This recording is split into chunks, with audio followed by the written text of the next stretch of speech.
சபையில் அன்பு. கிறிஸ்துவுக்குள் பிரியமானவர்களே, ஒரு சபையில் பிரிவுகள், பொறாமை, சண்டைகள், போட்டி மனப்பான்மை எல்லாம் இருந்தால் அதை பற்றி நீங்கள் என்ன நினைப்பீர்கள்?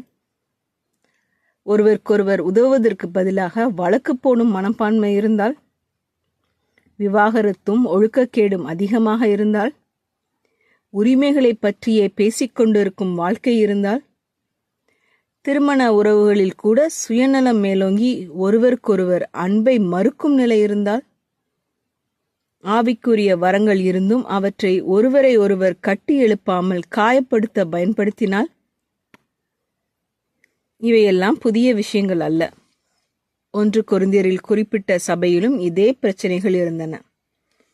அப்போஸ்தலன் பவுல் அந்த சபைக்கு எழுதிய போது எல்லா பிரச்சனைகளின் மூல காரணம் ஒன்றே என்று காட்டினார். அது அன்பின் குறைவு. அன்பு இல்லாத இடத்தில் பிரிவு வரும், சண்டை வரும், காயப்படுத்தும் வார்த்தைகள் வரும். நம்முடைய வீட்டிலும் சபையிலும் ஏற்படும் பல பிரச்சனைகளுக்கும் இதே பதில்தான். உண்மையான தேவனுடைய அன்பு இல்லை என்பதே.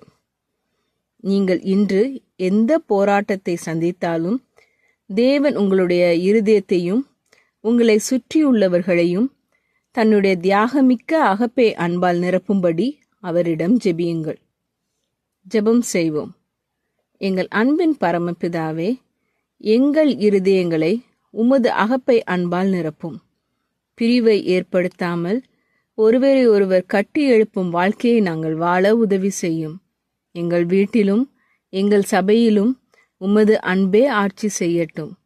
எங்கள் வார்த்தைகளிலும் செயல்களிலும் உமது அன்பு வெளிப்படட்டும்.